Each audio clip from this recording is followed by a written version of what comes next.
I am not scared because I have presented to as few as like 0 people, maybe 1, and that was in France. So there you go.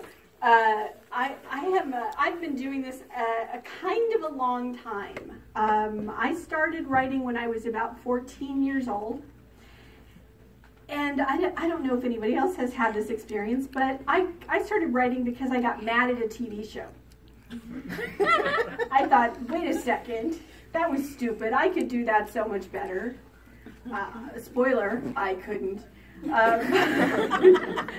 But I wrote a long story, and by the time I finished the first story that I wrote on the TV show, I realized I'd written out all of the actual television characters. They were just gone.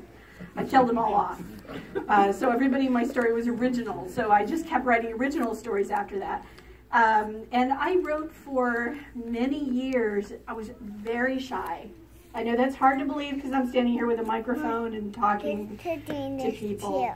But in fact, I was so shy that I never let anyone read my stuff. Not for at least 10 years. I would shove it in drawers. I would refuse to do anything with it. And it wasn't until I had actually moved to Dallas, and I don't know what came over me, but I left a story out on my desk at home, and one of my friends read it and said, hey, this is really good. You should do something with this. And in predictable fashion, I ripped it out of his hands, threw it in the drawer, locked the drawer, and said, we shall never speak of this again. And what he did was he bought me a ticket to a writer's conference. But he knew me well enough to know I wouldn't want to go. So he told me we were going to lunch. True story. He got me in the car with the promise of food and drove me to a convention center, handed me a ticket, and drove off laughing. He still calls me every year to say, here's how much you still owe me. He's not wrong. I went to that convention determined to prove that I was not going to be a writer because I didn't think I had any talent at all. And I tried so hard. My very first editor I ever met, I walked up to him thinking, I'm going to get this out of the way. I'm going to get rejected. He's going to tell me to go home and never do this again. And he said, oh, great. Well, what do you write? And I said, I don't really know. I mean, I sold it so hard. And he said, well, what do you like to write? And I said, well, I don't know, fantasy. And he said, well, do you have anything finished? I said, no. I mean, yeah, I don't know why the guy didn't walk away at this point, but he didn't. And he said, well, would you send me something? And I thought, well, can I? I guess I should now that I've totally embarrassed myself. So I sent him half a story. It wasn't even finished. It was literally half a story. It stopped in the middle. And he called me and he said, this is a great first chapter. I didn't even know it was a book. I didn't.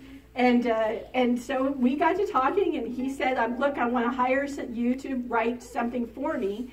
And this was when, you remember, Dungeons & Dragons was really big. There was lots of role-playing games coming out. Well, there was a new game company that wanted a book to go with their role-playing game. I knew nothing about role-playing games either. I knew nothing about writing or role-playing. So they hired me to write a book off their role-playing game.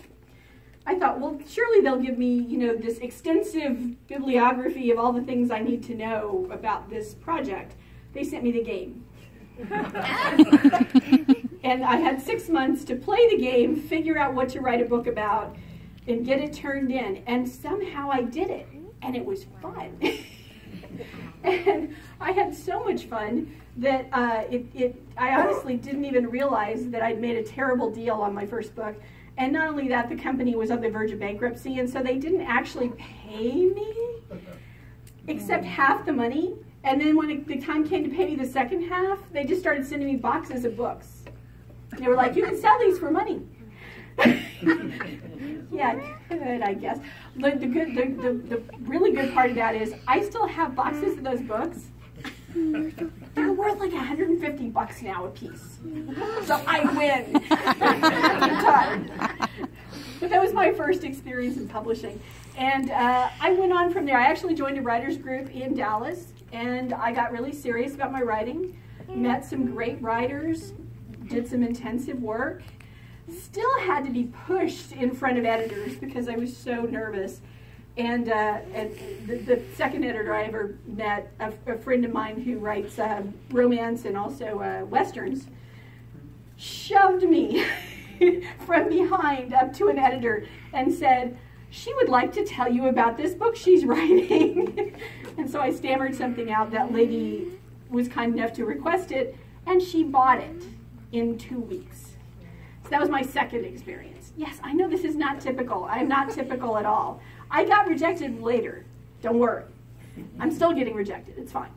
But I actually went along for about 5 or 6 years writing books, and I thought I was doing great. Because they kept buying them. It was awesome. I didn't realize there was another half of that equation, which was the book goes to the store, and then people have to actually go buy it from the store. If they don't, the books go back. And that means that you don't make any money, and the publisher doesn't make money, and they don't like you at all. So